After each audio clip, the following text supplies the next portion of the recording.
All right, good morning, everyone. We are set to go here today. First off, I just want to thank you all for attending and introduce myself. I'm Charles R. Hiring. I'm a marketing coordinator here at IMES. I'm heading up this RIA venture we have kind of coming down the pipe starting January of next year. So I'm thrilled to have the opportunity to talk with you all this morning. And I do appreciate you making time today to make this possible. So first off, thank you. We're not going to take too much of your time today. We're looking to stay between 30 and 45 minutes. It should do a pretty good job of encompassing what we're looking to do here and how we can help you navigate this upcoming DOL ruling. So any questions that we aren't able to answer, please feel free to follow up independently. Our number here is 800-255-5055. If you ask for Charles Jr., it'll get to me. I'm more than happy to help answer any questions you may have and work along this, fiduciary path that we're being forced to go down. So with all that said, I do want to let you know that we will have some polling questions at the end of this webinar. So stick around. We appreciate your participation. That'll help us get a good gauge on what we're doing here and who we can stay in contact with about this RIA. And with that said, too, as I go through these slides, there will be an opportunity for questions at the end. So feel free to type in whatever. I will get to as many of them as possible as time allows. And anyone who I'm not able to get to, I'll do my best to follow up with independently. So just keep that in mind as we move along. Again, thank you for your time, and hopefully this is a good experience we have here this morning. So starting off the presentation, navigating the DOL ruling. First and foremost, I just want to say we won't be able to cover all the intricacies of this DOL ruling.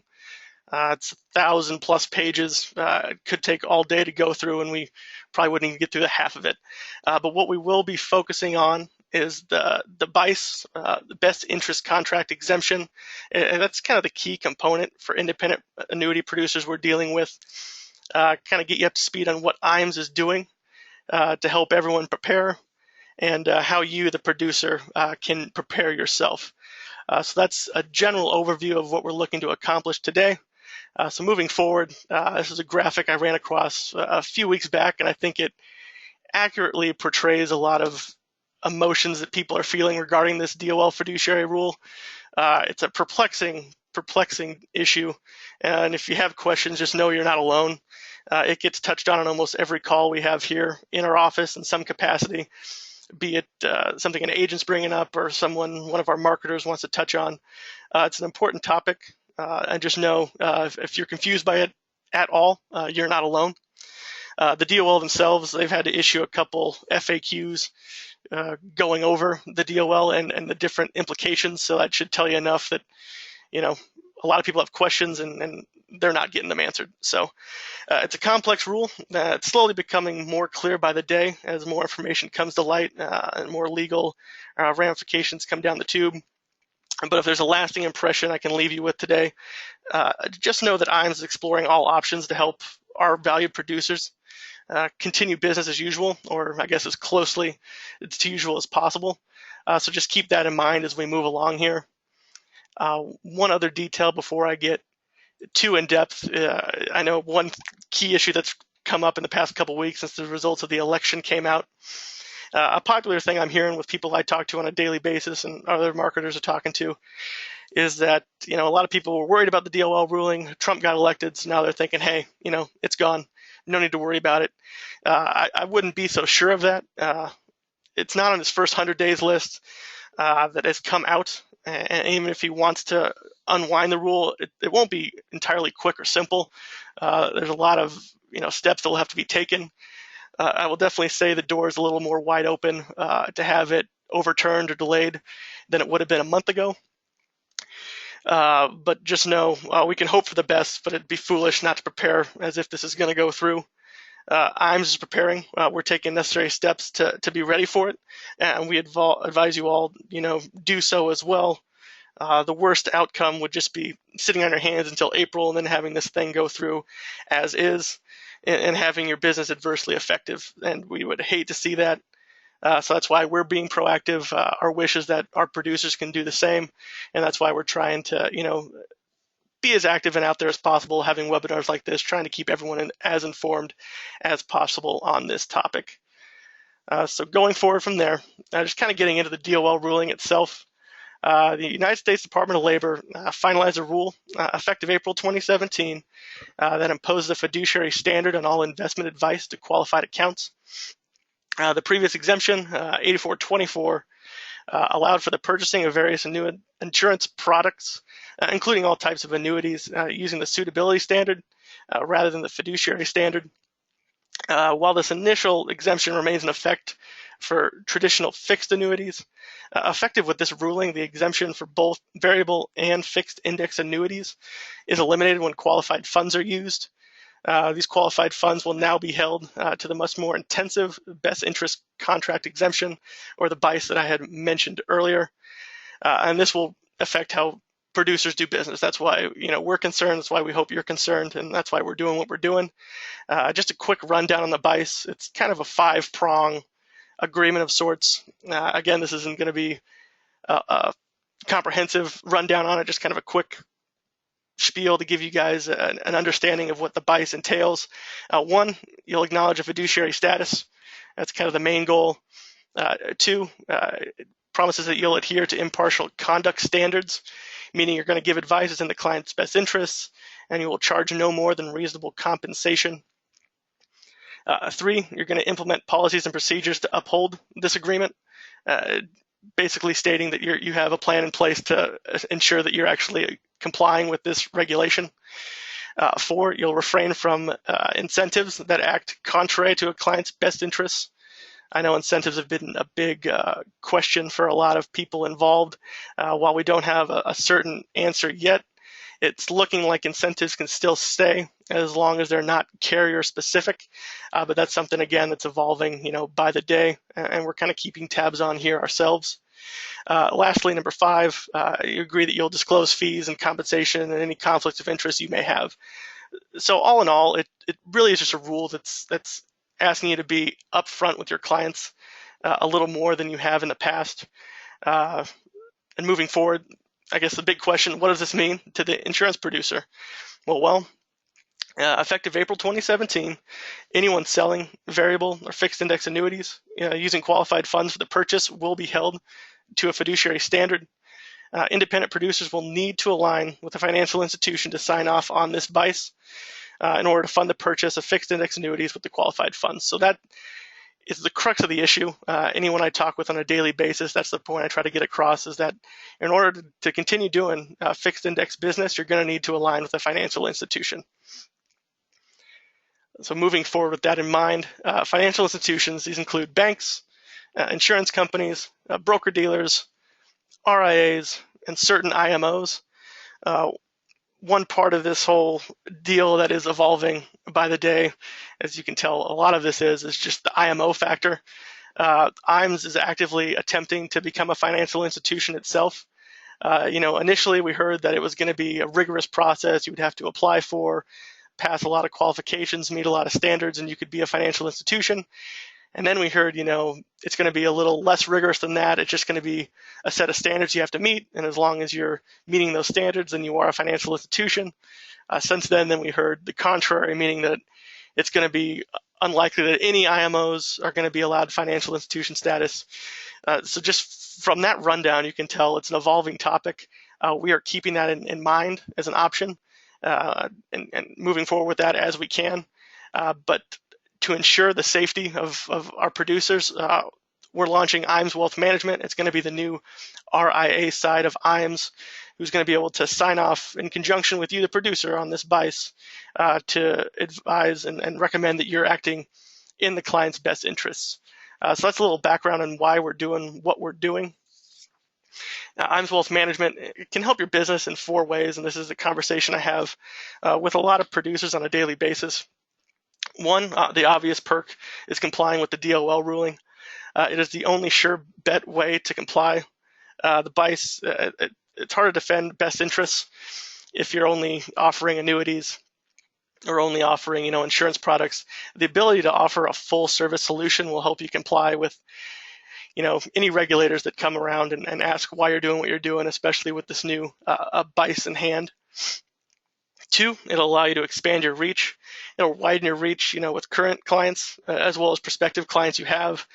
You'll be able to start new conversations and touch more assets as you go along in your business. So that is a giant perk. 3, a big one I think a lot of people might not realize, is enhancing client relationships. It's a big deal.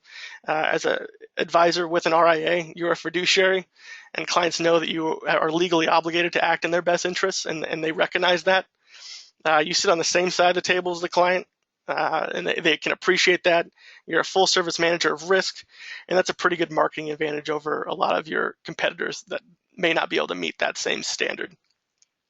And lastly, building your income. As an advisor, you earn an annual recurring fee on your assets under management.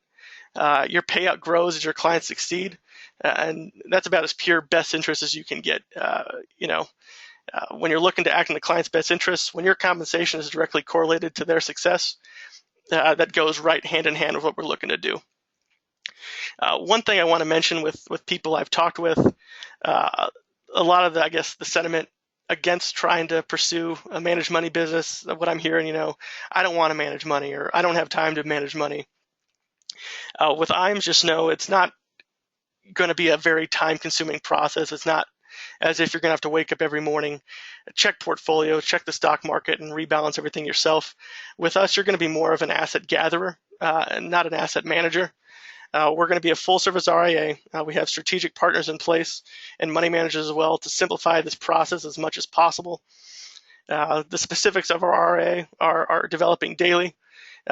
Moving forward, if you're looking to get any more information on this, please reach out. We're happy to keep you up on this information. As I mentioned at the beginning of this webinar, we are going to be up and running January of next year, so we will be ready in plenty of time for the April DOL ruling. So if you'd love more information on this opportunity, be in touch, answer the poll question at the end. We're happy to be in contact and help you through this process. So kind of moving forward with that in mind, I'm going to go through the steps with how you can become an IIR and align with IAMS. As a prerequisite to aligning with an RIA, an individual must meet one of the following criteria.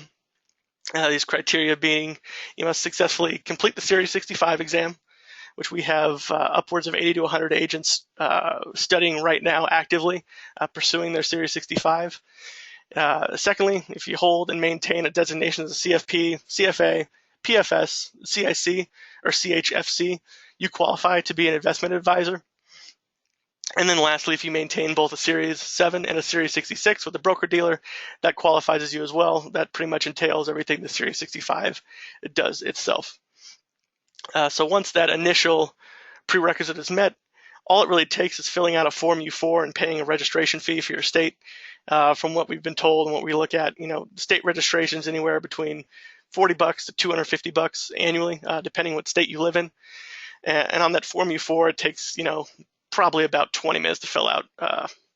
It just really depends. They ask for a lot of personal information, just, name, birthday, social security number, stuff like that, residential history, work history for the past 10 years. So assuming you've lived in the same place, worked in the same place, it could even be shorter than 20 minutes to fill out. So do just keep that in mind as you move forward with that. So assuming you need the Series 65 exam, here's a little information on that. There are no prerequisites required, and you don't need a sponsor. That's a big question we get. A lot of people that call in say, hey, how do I get you to sponsor me for a Series 65? That's not necessary. You don't need a sponsor to take the Series 65. One note, you must register with FINRA prior to signing up for the exam, and that's done through a Form U10, and that can just be found on their website. If you have any issues finding it, don't hesitate to reach out. I'm happy to talk you through it. I actually took the exam myself back in August and have been through this process, so I'm happy to help out any way I can.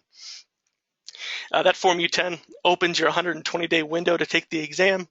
What it does, you file the form, in a couple days, FINRA gets back to you with a confirmation number, and you use that number to make your exam appointment. So that's the reason they have you file that form.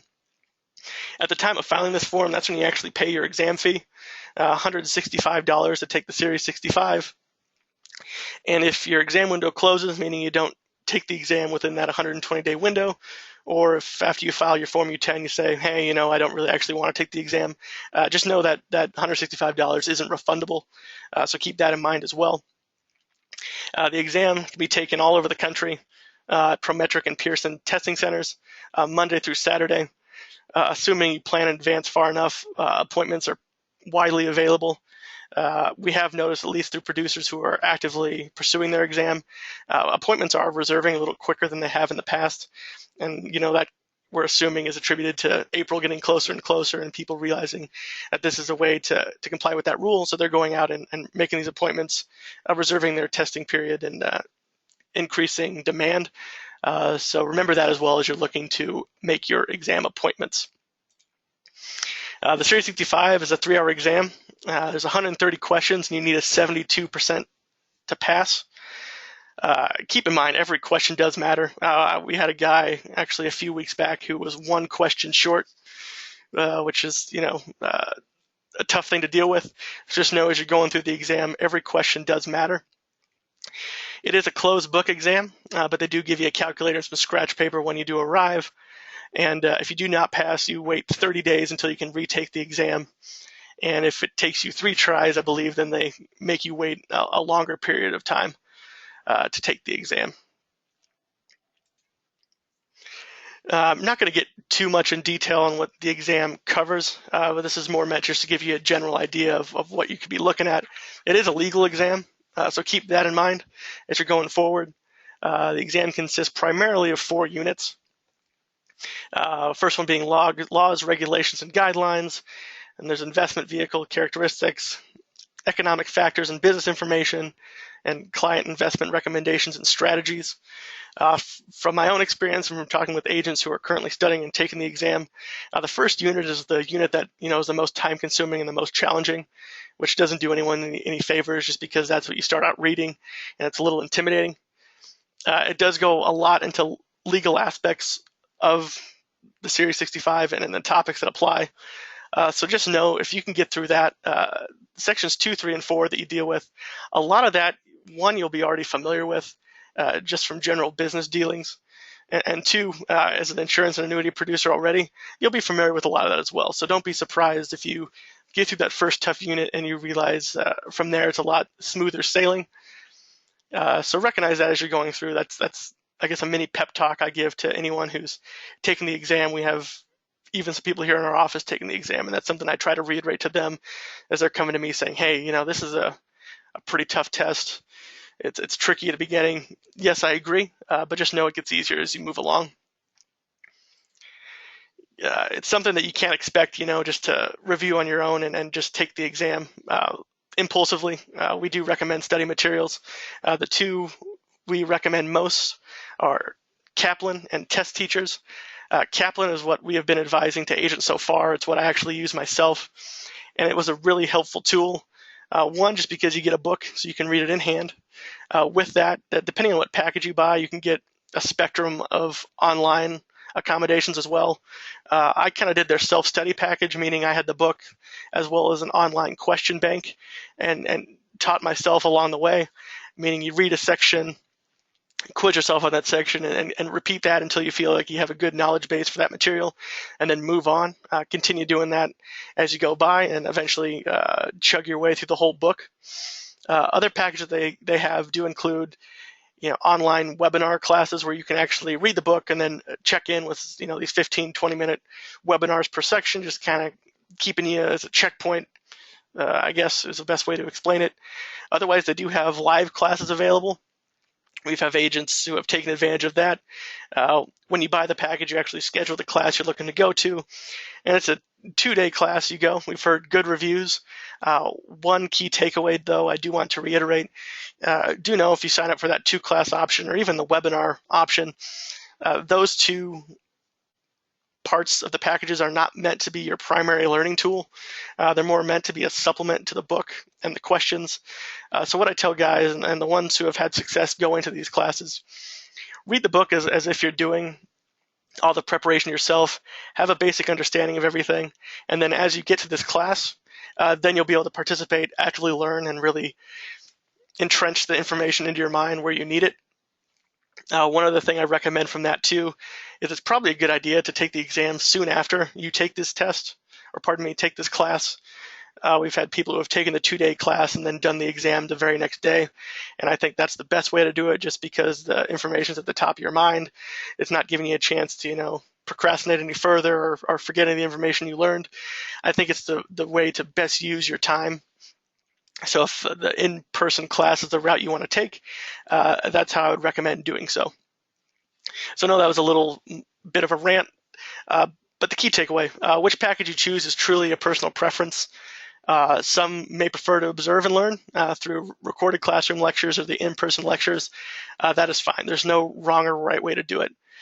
Same goes for others who might do better just navigating their way through the manual on their own and learning on their own time. We have a lot of people currently doing that who I check in with, on a weekly basis, seeing how things are going, check up on any questions they may have, and they're chugging along, doing it on their own pace and doing just great that way. The other study material we have had recommended to us is test teachers. That was brought up to us as an option for individuals who may not be, as familiar with test taking procedures as others. Meaning, if you're out of the testing world for 10 plus years, test teachers may be a good way to go, just because it's more of a guide, I would say. It kind of keeps you more along a study calendar and keeps you up to date on what you need to be doing a little more closely than Kaplan does. Kaplan does provide a study calendar that you can follow, but from what I've heard, test teachers does a little better job of doing that for individuals who may not be as familiar with the testing processes as others in the field. So just know that too as you're deciding your materials. If you have any questions beyond what I've talked about regarding study materials, feel free to touch base. I'm happy to explain this a little more in depth. So going forward on that, the study timeline, as you can kind of tell from what I've been talking about, preparation is just simply a step-by-step process. It's kind of what I talked to you about my own experience, reading a section, taking the questions, getting familiar with it, and moving on. It's a step-by-step process. It is a difficult test. People don't say it's tough just to be a tough man. It is a tough test. There's a reason that it exists. It's supposed to weed out, individuals who aren't fit to do so. But just know, if you're willing to prepare and dedicate time to taking the exam, it is entirely possible to pass and pass in your first try. How long you take to study and prepare is solely up to you. It really just depends on how much time on a regular basis you're willing to invest in this exam. We estimate here that it'll take roughly 60 hours of self-study to fully prepare for the exam. The timeline I try to tell agents is if you can dedicate 10 hours a week to your prep, you'll be ready to sit for the exam in 6 weeks.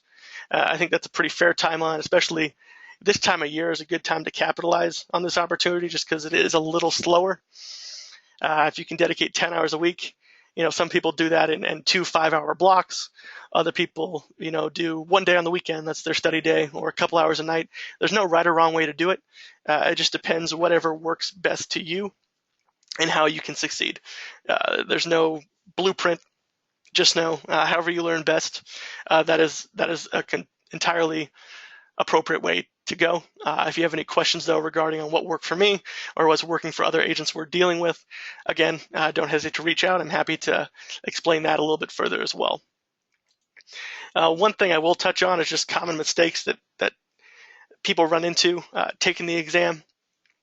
First off, is just not preparing properly.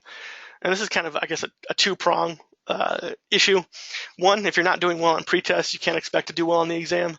I've talked to some people who, are taking the pretest and getting high 60s and whatnot and thinking they're just going to walk into the exam and do okay. You can hope, but that's not setting yourself up for success, I don't think. What we recommend is taking pretest until you're getting regularly in the high 70s, low 80s. And once you do that a couple times, I think it's pretty safe to say that you're prepared to go ahead and take your actual exam. The second prong of that is just not using your study package to the best of your ability. I know a lot of people that I've used Kaplan with, that I've had discussions with, are doing a lot with the book, and that's great. but the book can only do so much. I think a lot of the actual learning does come from those online questions. The way you can set up the questions, you can, you know, widen your parameters as big as the entire exam itself. Otherwise, you can narrow it down to one specific question, or pardon me, section. When you do so, you can select an option where it actually tells you your answers along the way. So that way in your first question, if you guess A and A is right, it'll still give you an explanation of why A was right and why B, C, and D were wrong. And conversely, if you're wrong, it's a really good help to let you know why the answer you picked was wrong and why the right answer is right. So that's where I found the most success learning. When I talk to agents who are studying and they start using that aspect to their advantage, they say the material is retained a lot easier. So I would recommend that to anyone who's using Kaplan or any of these other study providers. Testing yourself, I do think, is the key way to retain the material. A second big mistake is not reading the entire question. No, I think half the battle with the exam is just being smarter than the questions. I know that sounds really simplistic, but a lot of what they try to do is just trip you up. It's a tricky test.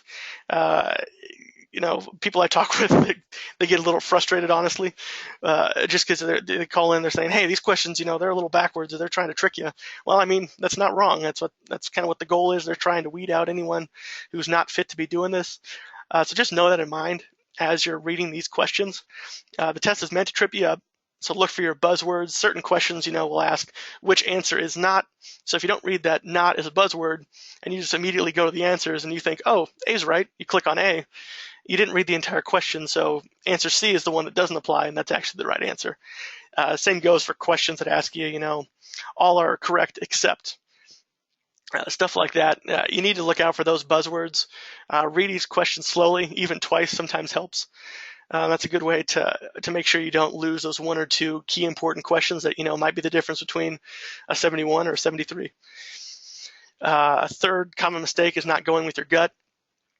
I know a lot of people answer a question and mark it for review and come back to it and have a mental debate and then end up switching their answer. What I recommend is, unless you have a good reason or you realize that you were 100% wrong, go with your gut. Statistically, your first instinct is generally the right one. So stick with that as much as possible. Like I said, though, assuming you don't have better reasoning or you aren't aware that the other answer is in fact correct.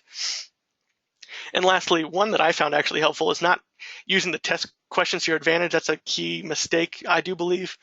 There was 2 questions on my own exam that I realized might ask for a specific aspect of a law or a regulation or an economic factor that might be in question 8, but then come question 70, it in that question itself, it answers question 8.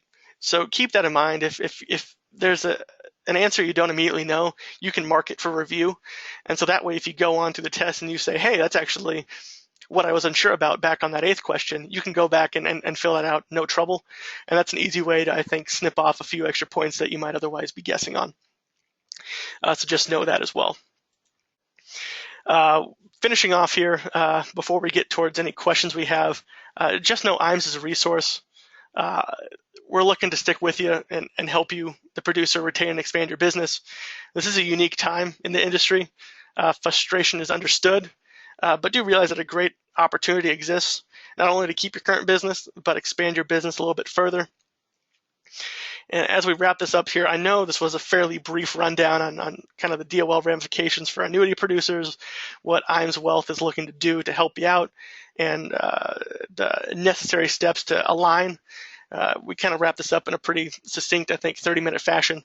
But if you have any more questions, don't hesitate to reach out. I'm happy to help you out in any way I can. I know anyone here in our office, too, is happy to help you out as best as they can. And if they have any questions, they don't feel comfortable answering, they can get it over to myself, and we'll do whatever we can to help you out through this time.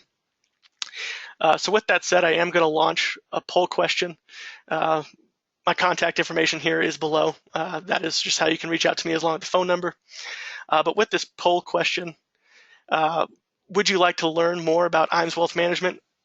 Please answer as best you can. This kind of gives us a good idea of who we want to touch base with and help answer any questions and be proactive with. That'll do kind of everyone a little bit of favors, I think, making this next step a little bit easier for everyone. And with that said, I'll move on to a few questions we have here. I'm not going to try to answer all of them just because we are on a time restricted basis, but I'll get to as many of them as I can. Any of them I don't get to, I will try to reach out personally and make sure we don't leave any loose ends here. So just moving forward, let me pull up a few of these. Here we got one respondent saying, when I did my Series 7, 24 and 28, I did practice exam until I was scoring 90s or close to it. I passed every one of them the first time. That is a great way to do it. It kind of gets back to one of the common mistakes I was talking about. Don't be foolish. I mean, don't try to be a He-Man. You know yourself. You know when you're ready. Don't set yourself up for failure. I think waiting till 90s is a really, really great thing to do. If you're scoring in the 80s, you still give yourself a pretty good chance too as well. So keep that in mind as you're prepping. One question, another one is saying, are we licensed in New York? That's a good question. I didn't really touch on too much about our upcoming RIA. What we're doing right now, we're in the registration process, and we're going to SEC registration direct rather than going state by state. What this allows us to do, one, it's going to be cheaper in the long run than doing state by state because we're eventually going to need SEC registration with the amount of agents we have all over the country. So what we currently have, in order to apply for SEC registration, you need to have either 100 million under management or representatives in 15 different states licensed. So we're meeting that 15 state minimum, and that's how we're aligning directly with the SEC registration. So that answers that question. Another question just asked, how long will it take to take the Series 65? It's a 3-hour exam, but if you're asking about the specific prep, it really just depends, how quick of a learner you are, how quick of a reader you are. That 60-hour time frame we offered is really just a guideline. I think that's a pretty fair assessment. When I studied my own, I studied pretty diligently for about 3.5 weeks, I'd say, and I followed that 60-hour time frame. I read each section once, and that at least gave me a base knowledge of everything. And from there, I would take those quizzes until I felt extremely comfortable with the material, and then I'd move on. And getting back to that one slide that had the 4 unit breakdowns, each of those units has specific subsections, so that's a little bit what I'm talking about when I'm saying reading each section. First unit, for example, has 3 subsections. Once I'd get through those 3 subsections, I would then move on to the unit exam, and that would give me a good idea of how I fare on that first unit and give me a good idea if I'm ready to move on.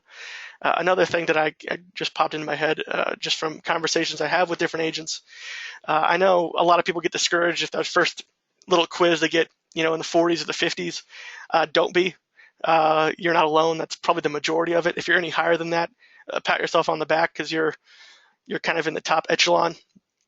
From my own experience, I think I was in the 50s to begin with, and then you just learn more as you retain the information. And that's as simple as I can put it. Like we mentioned, it is a step-by-step process, so don't think you're going to learn this in a day or a week. It is information you have to retain. Another question that came in was asking about, let's see here, let me pull this up. What kind of continuing education this has. Series 65 actually doesn't have any continuing education, so once you have it, you have it. For anyone who might already have the Series 65 who's not aligned with any RIA, that you have 2 years to dock that with another RIA until that lapses. If you are, I really, really encourage you to align with an RIA just because I have a line of agents who I'm talking with who, would be thankful to be in that opportunity to not have to take the exam, trust me. And that's what I tell a few agents I talk with that are licensed but aren't, that may have gotten out of the business in 2015, who say, hey, should I pop back in? I think absolutely. There's no reason not to, especially with this new DOL ruling. And when the biggest obstacle is taking the exam, if you're not having to take that exam, I think you got to make the most of your opportunity and just realign with an RIA and make sure you keep that Series 65 license under your name. I think that's a big opportunity. So with that, that's actually all the questions we do have. And I want to thank you all for joining today. Again, I just want to pull back the contact information we have here, just so anyone who needs to get in contact can. That number again is 800-255-5055. Ask for Charles R. Charles Jr. It'll get over to me. As I mentioned earlier, a lot of the specifics are being nailed down as we speak. We've managed to partner up with a few strategic partners. We're currently determining our fee structure, how that'll work, any affiliation fees our advisor will have to pay. All of that is a work in progress that we expect to be ironed out here in the next few months. We will be up and running in January, so keep that in mind as you're planning. And I guess the parting words I'll leave you with is, if this is something you are interested in doing, I think this is a great time to do so, not only with the DOL coming down the pipe in April, just the time of year it is. It's a good time, at least from agents I've talked with. They're thinking, hey, once November ends and things wind down a little bit, I'll have more time to dedicate to this. And there's nothing saying you can't put those 60 hours into a jam-packed 3-week crash course. There's no right or wrong way to do it. So know that as well. Again, thank you for your attendance. I look forward to being in contact with a lot of you as we progress along this path further. Hopefully this answered a lot of questions you might have. I know I'm sure there's more unanswered questions that might be lingering out there. Don't hesitate to reach out. I'm happy to help you out in any way I can, as well as anyone else here in our office. So with that said, I will let you guys go today. Enjoy the rest of your day. Hope you had a great Thanksgiving weekend, and we look forward to continuing business with you in the future. Have a great day, everyone.